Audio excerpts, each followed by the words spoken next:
Thank you. Good morning and welcome to the Harbour Subcommittee on the 1st of April.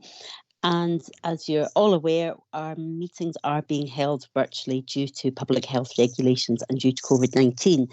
We're unable to gather physically. So this meeting is being recorded and it's being recorded live across YouTube, I believe, and members are very welcome to use the chat function if they wish to speak by typing speak. I would also like to remind members to follow the good practice guidance, which, as you all know by now, is muting your microphones and not having your video on unless you are speaking and addressing the meeting.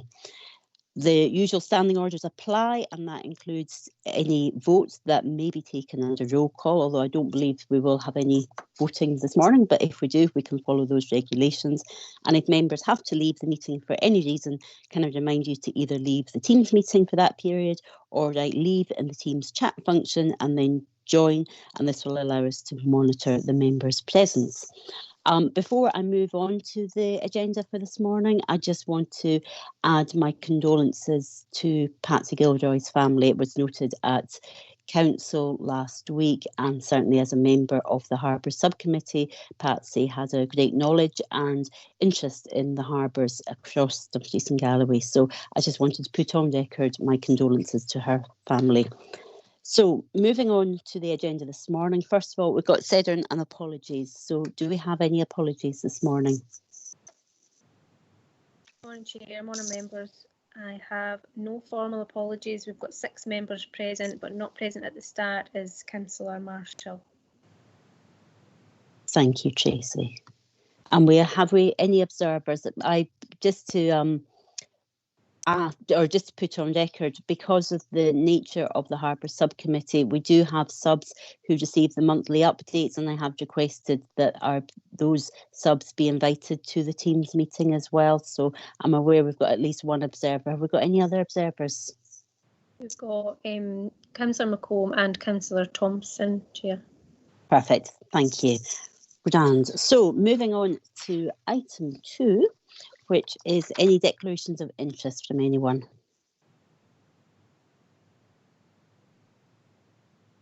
Nope. Okay, and if we move on to the minute of the previous meeting on the 1st of December, this item is for noting. Are members happy to note? I'll take silence as confirmation on that one. Great. So moving swiftly on to our first item of substantive item is number 4, our Harbours Matters. Now this is in relation to the Stranraer Harbour Revision Order update and the financial position and the current and proposed capital works. It's not a huge report, but there's a lot of information in there. So I'll just first of all go to officers to ask, have you got anything that you wish to add to the report at this point?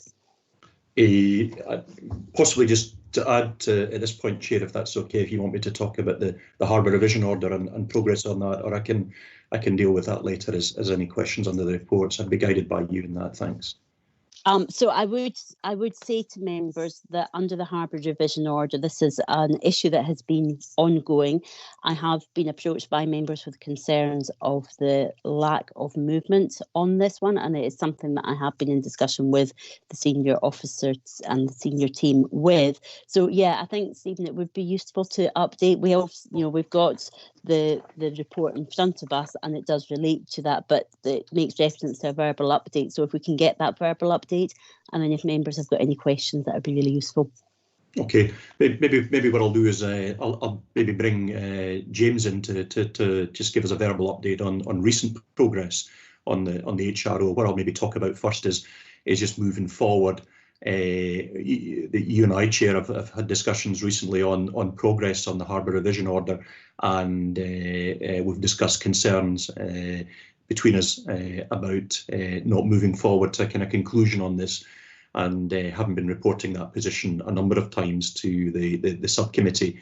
What I'm suggesting in terms of to accelerate the process going forward, and there's a number of reasons why we've probably been a bit slow over this past year with focus on other matters for the council generally, and specifically for the service in relation to COVID, but looking at trying to kind of conclude our position on the Harbour Revision Order and get a measure of kind of a place of kind of less risk potentially to the council.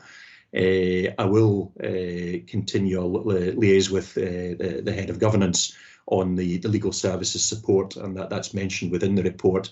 We're of the view that the draft Harbour Revision Order is at a place where we're really just looking now for advice and adjustments to the clauses to do with the repeal of previous legislation, and that's a couple of historic pieces of legislation as kind of detailed in James's report, and also dealing with the kind of residual effects of Stena being the harbour authority for the adjacent East Pier area. And I'll push on that in terms of either getting to a conclusion that we can take that forward with internal resource, or if necessary, external resource, just to conclude the drafting on the Harbour Revision Order. James will also be organising a meeting of the Locrian Statutory Harbour Authorities Committee in May, and understand that a date is in the diary for that, and that will go some way to meeting the requirements of the MCA, the Maritime Coast Guard Agency, in advance of them considering a draft Harbour Revision Order. And James can maybe give a bit more of an update, but there has been recent correspondence with the MCA. What I would say is it's probably over a period of time been a bit of an iterative process going back and forward to the MCA. They've had a bit of change in staff over the time period we've been dealing with them, but it's almost a negotiation with them to get them to accept our position as a harbour authority in terms of managing the areas around the bottom half of the loch rather than the whole of the loch. And the MCA have asked for additional information based on the appendix to the report at item 4, so that they can discuss with the Marine Accident Investigation Branch their position on the historic issues of risk in the loch. And as I say, I can see that we'll probably be going back and forward a bit, just to continue to close out that information gap for them, hopefully to get the MCA to a position of comfort in not needing to consider an objection to any draft order that we seek to publish. We will use some external resource to support us on that, as we have done in taking the Harbour Revision Order to this stage, and that should help us accelerate the timescales on that, rather than looking into the team for resources internally to take that forward. We can have if it's useful, we can have a bit of a discussion around the risks to the council this morning. And William Heaps, I understand, is present. He's just left a message on the chat as the designated person, and we can have a bit of a discussion around the kind of residual risk, if that's useful for the subcommittee, in terms of not having a harbour revision order in place, but working towards putting that in place. And I think in terms of the kind of verbal update, if in terms of what we're discussing this morning by way of actions after the meeting, I can commit to just circulating a kind of list of the update actions that we're proposing to take forward the Harbour Revision Order as quickly as we can at this time. So, Chair, happy just to take any questions on that, or as by way of an update before we move on to James, just to maybe give us a bit of a kind of a detail on the progress on works on the HRO. Thanks. Yeah, no, that's really useful. Thank you, Stephen. I think it is important that this is captured, and if we can even capture an appendix to the minute as an additional note to the minute, that keeps it on record. And I think members would appreciate that, capturing those key points that we're taking forward, so that we can all see progress with that. Now, I've got a hand up, but I can't actually see whose hand is up. The technology doesn't seem to work. So if people want... Oh, there we are. Councillor Young. John, would you like to come in just now? Yes, thanks, Chair. And can I thank you for chasing this particular item up, because since I've been a member of this committee, this Harbour Revision Order does not seem to have progressed at all, to be quite honest. And I thank you for that update, Stephen. Very useful.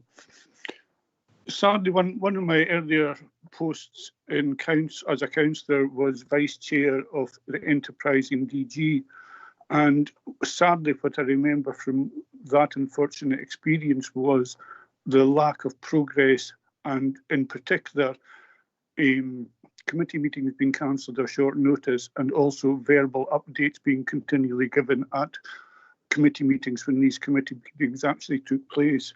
I think verbal updates should be a last resort, because we really need the information on record to allow us to look back. And I would ask that verbal updates at all committees are kept to an absolute minimum, because it means that information is not permanently available unless you want to go back and listen to recordings. And to be quite honest, very few of us have time for that.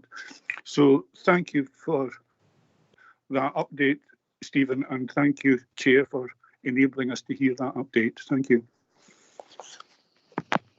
Yeah, thank you, John. I think it is important, and that's why I think capturing it and having a note of this within the minute, I think, would be very useful. So if we can do that going forward. James, I don't know if you wanted to add anything at this point in terms of the updated report. I mean, I think there is frustration from members on this one, and I don't think that's an unfair statement to make. I am aware that there has been an awful lot of work done, and in the past we have had timelines which details the amount of work, and as Stephen has said there's been a lot of toing and froing, but unfortunately that's not captured in the report in front of us today. But I do appreciate, and I think, you know, members are aware that there is work being done in the background, but we're just not seeing that captured in the reports in front of us, which is where I think some of the frustrations come. But do you want to add anything at this point? Thank you, Chair. So in committee last time, I'd met previously with the MCA and agreed at that point that I would share with them some further information to allow them to approach the MAIB, because as members are aware, the MAIB recommendation was for Dumfries and Galloway Council to take a lead on establishing a single statutory harbour authority for Locrian. Now, we've continued to argue for a period of time now, and it took a number of years initially to get a general agreement from the MCA of an approach. We dug our heels in, and it took a number of years to get to the point where the MCA acknowledged that things were significantly different from the position in 2003 when the incidents occurred, and 2004 when the reports were published, that a single statutory harbour authority for Locrian was not an appropriate way forward. There was some delay from that point in terms of the approach that would be taken in removing the responsibilities that the council had under the very historical legislation of 1617, and developing the harbour revision order accordingly, and that was a challenge to us in terms of procurement and actually writing a specification for bringing forward legal advice to tender for legal advice. From that, we actually then took a slightly different approach, which was reported to members, and what we did was we drafted with external advice the HRO, and that was drafted about this time last year, with the outstanding item being the repeals section. The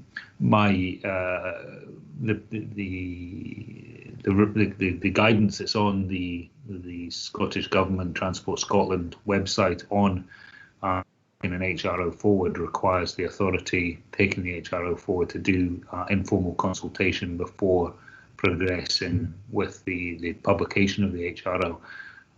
We're not in a position at this stage to do that for informal consultation because we don't have the HRO completed, because the elements in 3.1.4 of the report have not been resolved. The legal services matters have not been yet resolved. So it would be inappropriate for us to do consultations if we didn't have the answers for these kind of questions that would come up in any consultation, particularly a sort of formal consultation with Stena and P&O as an example. So that matter needs to be resolved. Concurrently, though, we've been continuing to work with the MCA on how they would support any future formal consultation by Scottish Government once we'd submitted the HRO for approval. So once we put in the HRO to Scottish Government to Transport Scotland, they would then consult with statutory stakeholders, and one of those would be the MCA. And obviously the work that we've been doing over the piece has been to try and avoid an objection coming from the MCA that we know that the verbal advice from Transport Scotland was that they would be unlikely to overrule a recommendation from the MCA. The MCA have offered, as I've said, to make an approach to the MAIB to set out what the authorities, the council and the two statutory harbour authorities in the loch, the ferry companies, harbour master roles.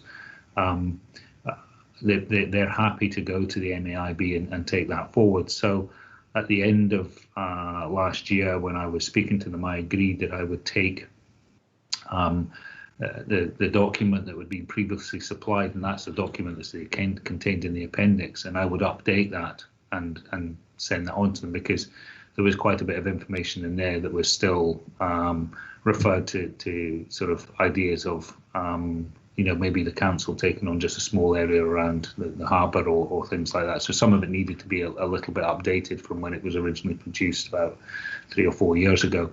So that was done, and that was sent through to them in February time. And the responses that are detailed in 3.1.5 there was that the MCA came back to me in a phone call on the 11th of March to advise that the document I'd submitted was too long for them to take to the MAIB. So the appendix to this report, which is or what I'm referring to, was too long for them to take to the MAIB. So they asked if I could shorten that document. So that's being done at the moment, and that's the element that Stephen has referred to. That will be we will ask some support to take that forward. That was one thing. The second thing was that within the original arrangements, within the original document that was sent to the MAIB, the MCA, there was a structure chart that identified a setup for how the northern half of the loch would be managed. And effectively what we're seeing here is, as it says on the second bullet point, a Locrian Statutory Harbour Authorities Committee, which would comprise of Harbour Master from the Council and the Harbour Masters from the two the ferry companies, and they would have an overarching role, and they would then be two further kind of committees stroke forums. One of them is the already existing Locrian Ferry Navigation Committee. Just to explain a little bit about the Locrian Ferry Navigation Committee, it's sat for many years and is effectively the masters of the vessels and the statutory harbour authorities and the Dumfries and Galloway Council have an invite to that meeting, as do the MCA, and they discuss issues associated with ferry navigation in the northern half of the loch. Previously it would have included the southern half of the loch.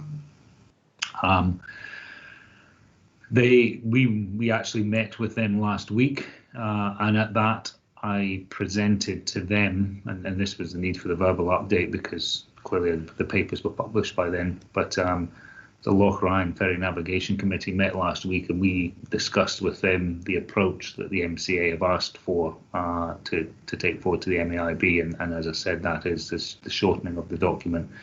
But also, and this is the sort of more significant element, is that the MCA have asked for evidence that the council are working collaboratively with the statutory harbour authorities, and so to that end, as Stephen's referred to, in May, we've established, following the Locrian Ferry Navigation Committee last week, we've established a first meeting of what will be the Locrian Statutory Harbour Authorities Committee meeting, and in that we would hope to set out a sort of structure of managing going forward the sort of the safe navigation elements of the northern half of the loch, So as I see it, and as has been discussed over the piece with the others, with Stena and P&O,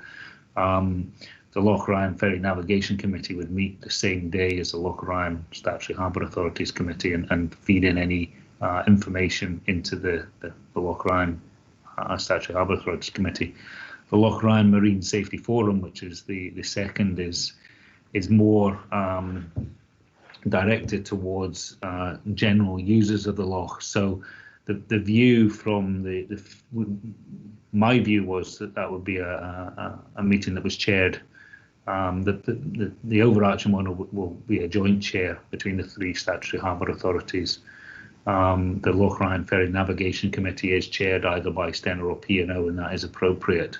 The council would be invited to that, but we don't operate ferries as such. The Locrian Marine Safety Forum is proposed to be those interested parties who have a direct involvement in the loch. So it would be the ferry companies themselves, but also engaging those ferry companies with the commercial users, such as the fishermen or other commercial users that may be making use of Stranraer Harbour now or in the future. And leisure users, as well as groups such as the Coast Guard, who are the local Coast Guard, the RLNI, potentially the emergency services as well, Police Scotland and such like. And that group would also meet at the same sort of intervals. And that would be an opportunity for, simply I would see it as an opportunity for information sharing and understanding of the roles and responsibilities and the challenges that are faced. So that is a proposed setup. So the first step towards meeting the requirements for the MCA to approach the MAIB is for the first meeting of the Locrian Statutory Harbour Authorities Committee to be held in May. So the next will be the next thing I will do is see that the document that is the appendix is updated to be a much shorter version, allowing an easier consultation between the MAIB, the MCA and the MAIB, and we will also identify that we've started the process of formally engaging. That's not to say we don't informally engage with, we speak to Stena and P&O, the harbour masters speak informally, but a more formal approach. So sorry that's been a bit long-winded, but I do feel we have, sometimes it does feel like one step forward and two steps back, but I do feel like there has been progress in this. Once we have the legal services matters resolved, then my view would be that the sort of second point would be to then do that informal consultation before then go into Scottish Government with the proposed order and seeing what happens with the MCA. So happy to take any further questions on that. Thanks, James. Yeah, I mean, there's a lot of information in there, so if that can be, as I say, captured and circulated to members, and so we have got a record of that. I am aware we have got our designated person, William Heap, so I'll maybe come to William and welcome William to our meeting in 1 second. But I am also aware that as duty holders for the local harbours, where and we are directly responsible for the safety of marine operations, and the whole result of this harbour division order was as a result of an accident and this marine investigation. So there is concern about the risks of not getting this through, and where do we sit as a local authority and as the duty holders. But also my question really to yourself, James, or maybe it is to William, in terms of the Locrian forums that you've made reference to there, those two bodies, where do the duty holders for Dumfries and Galloway Council, i.e. the members of the Harbour Subcommittee, sit within that? Are we part of that or are we not? Where's the responsibility lying in terms of our roles as duty holders for the local authority?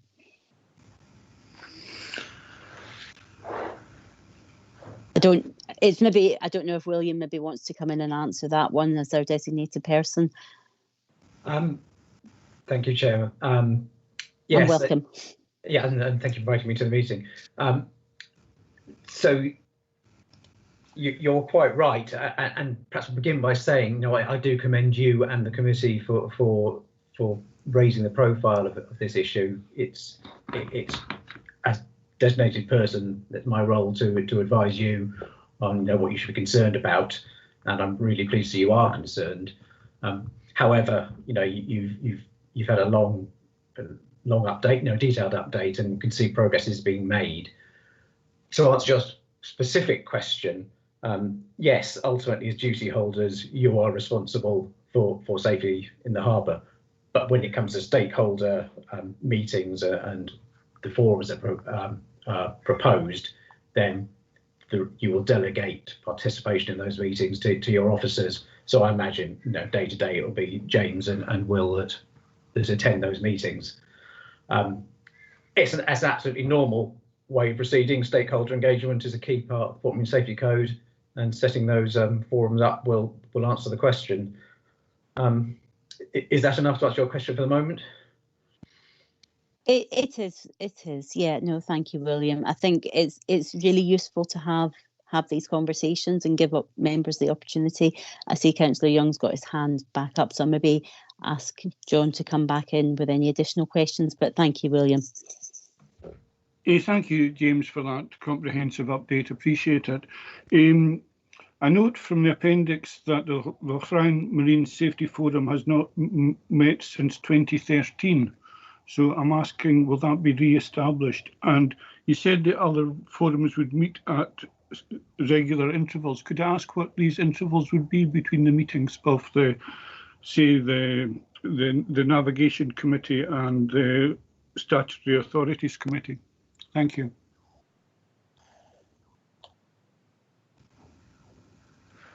Yeah, thank you, Chair. My understanding of the Locrian Marine Safety Forum was this was a forum that was in part established by the NCA and it didn't continue. That was advice I was given recently.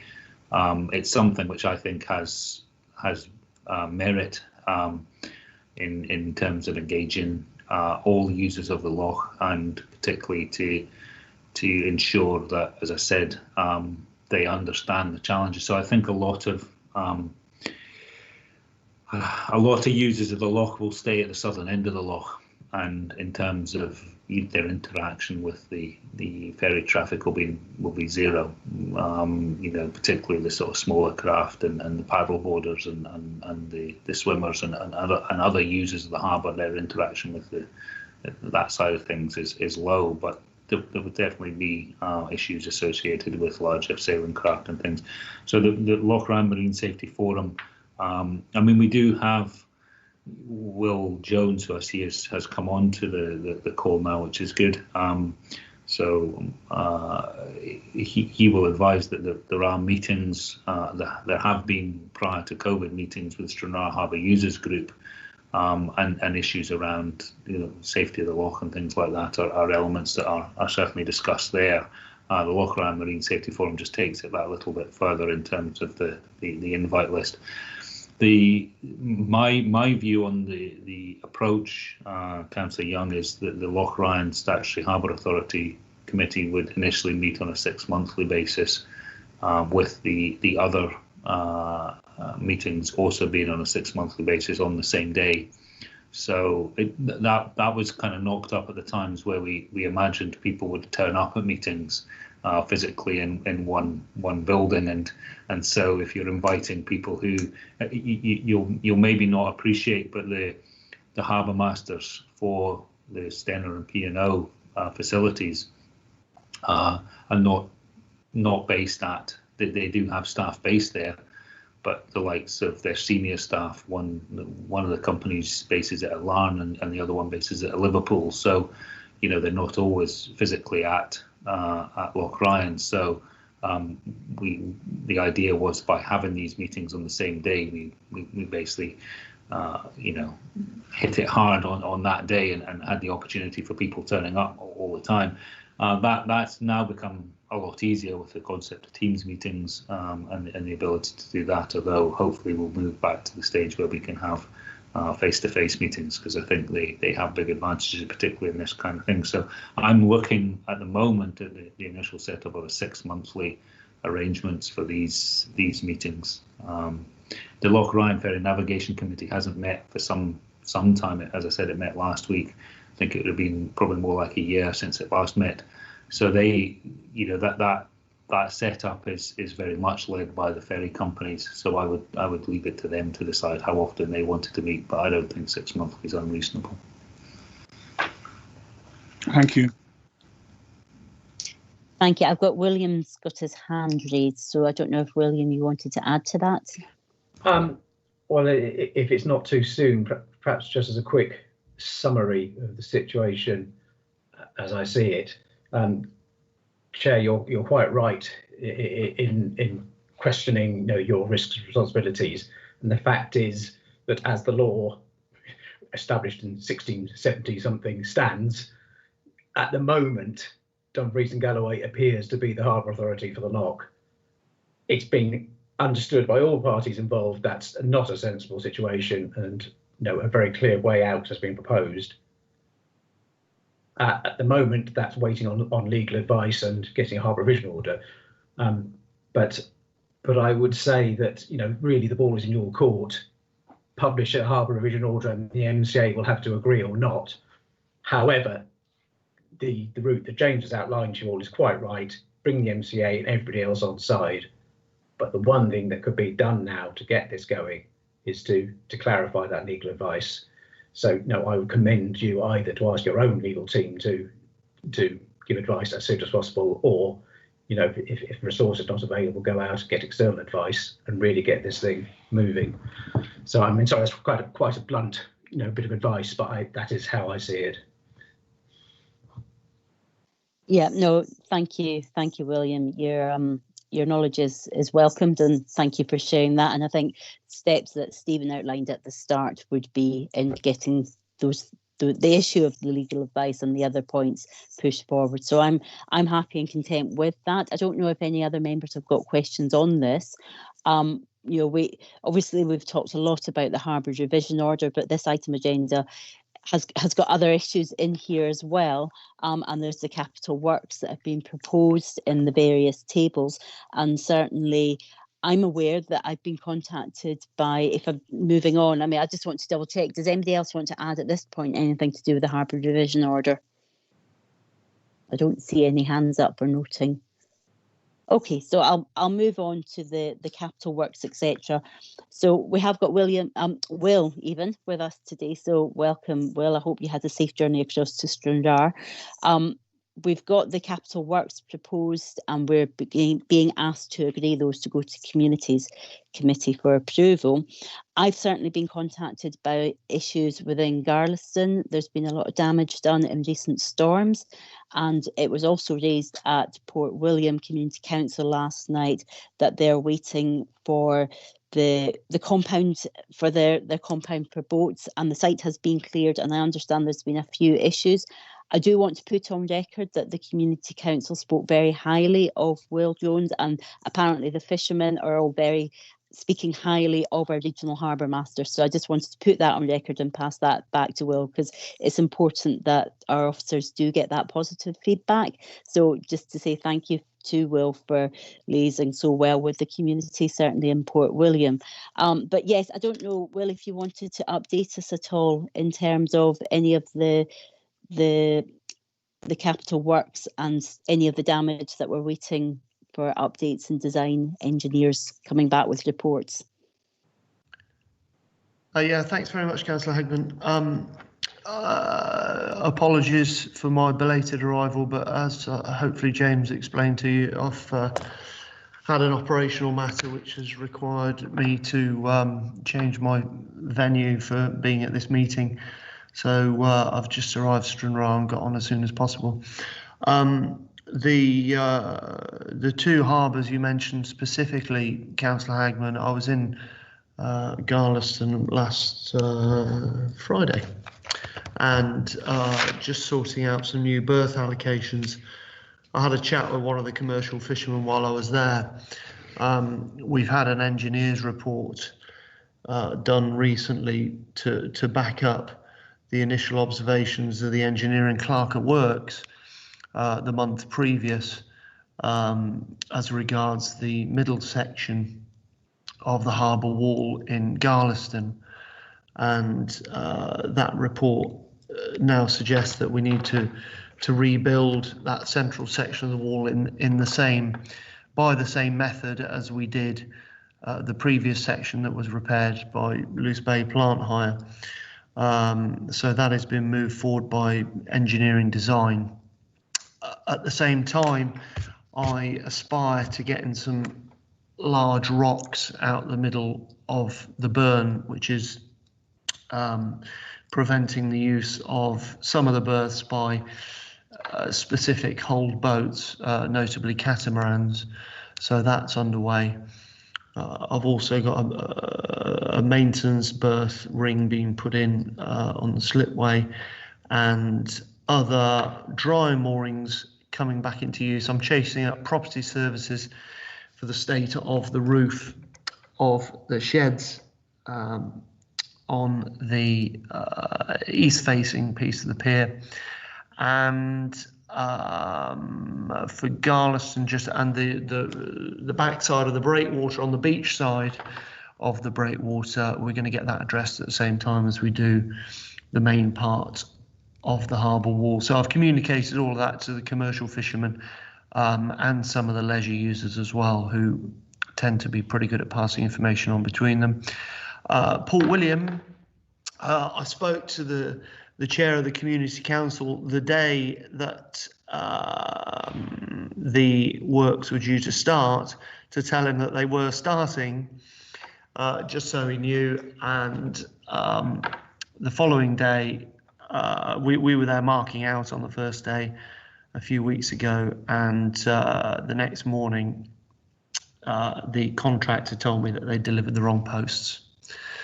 So the only handbrake on that is the uprights, but they're a pretty crucial part of it, obviously. So we are waiting on new posts, which are bolt-ins, not dig-ins. So I will, I've been chasing the contractor, but it's COVID delayed, so that's pretty unfortunate. The other stuff underway at Port William is we've made some pretty good strides there recently. Thanks, Will, for that update. Do any members have any other questions on this item before? Oh, Councillor Young, I've got your hand up. Sorry for coming in yet again, Chair. No problem. Regarding the Garliston wall, Will, is it exactly the same process as was previously causing the problem there? In other words, a repair carried out but not using waterproof concrete that's now decaying? And if so, Will, is it the same firm that will be involved in the repair? Do you want me to come in on that, Will? Yeah, for sure. Yeah. Yeah. Sorry. Councillor Young, what happened last time was that there was issues identified with the wall when the repair works were undertaken. There was issues identified with the motor, as you say, and that was ultimately resolved. What the situation we've got now is the degradation of a historical wall that has had no repairs undertaken to it for a period of time. So what we need to do moving forward is to develop a contract in a similar manner as we did last time, but obviously giving you and us assurances that there will be no errors in the specification or associated application of the motor. So it is simply doing it right first time this time, as opposed to what happened last time. I think would be the way of putting it. As the report identifies, though, what we intend to do this year is the design works for this and seek funding through the corporate capital underspend fund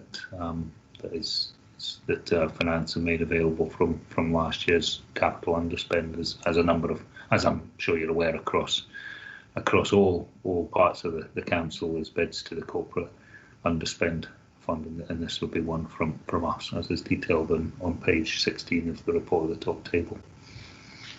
Thank you. Thank you for that. I don't see any other members with hands up or comments. I think we've had a very good debate this morning. So thank you to officers for all your input with that. So if I move to the recommendations, we have got recommendation 2.1, 2.2 and 2.3 and 4, which are all for noting. So are members happy to note those?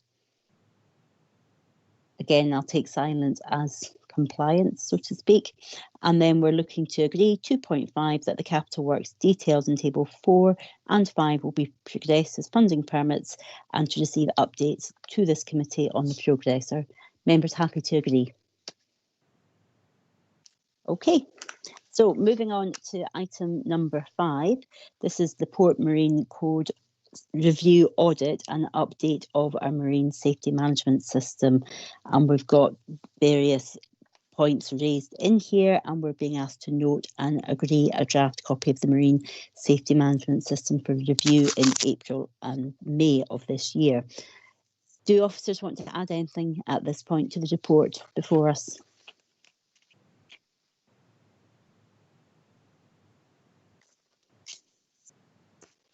Sorry, Chair, nothing to add to the report at this time. Thank you. Okay, thanks, Stephen. Members, do we have any questions on this?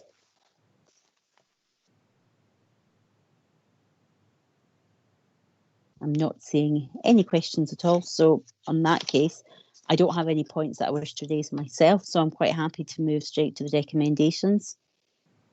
Okay, so we're being asked to note 2.1, 2.2. Members happy to note?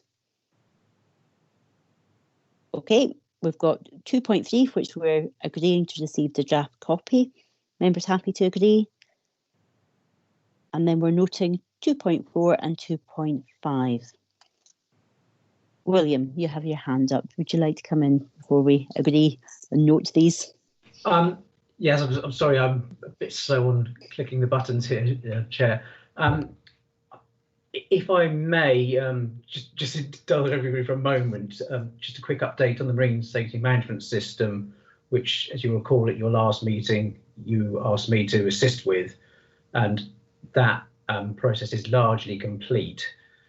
So I think members will be aware from the report that the system has been rearranged into three documents.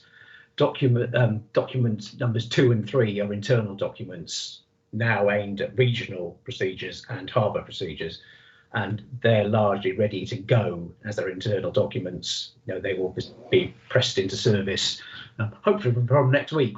Will and I have just done the very last little tweaks this week. Document 1 is the policy that should be owned by yourselves as a duty holder, and you've agreed to review that before your next meeting, except at the next meeting. A suggestion, if I may, given the importance of the document, if members were happy to review a copy electronically, so that steps can be taken to publish it on the website, you know, before your next meeting, and then retrospectively approve it, I think that would be sensible. You know, given that the document is 99% complete, pending just a legal check, but I think we can find a way around that. So it's a suggestion that I put to you, Chair, and the members to consider just before you note that recommendation. Thanks, William. I'm just checking the diary just now. Our next meeting is not until the 2nd of September.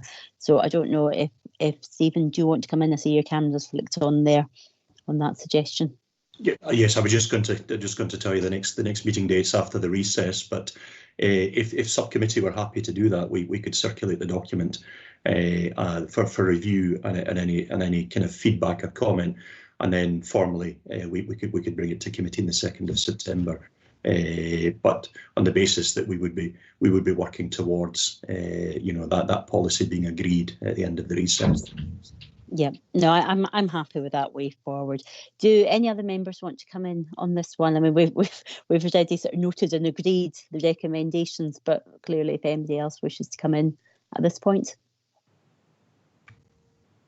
Nope, I don't have any hands up. Okay, so I'm quite happy to take that forward, and as I say, the recommendations have been noted and agreed on that item. So I don't have any other urgent business for committee this morning, so I just want to thank officers again for their time. It is useful to have these team meetings because obviously we're spread across the region, so it does make it easier, but I am also looking forward to the fact that we may be able to get together at some point in the future and get back to our harbour locations would be useful. So thank you very much for everyone's time. Thank you. Thank you, Chair.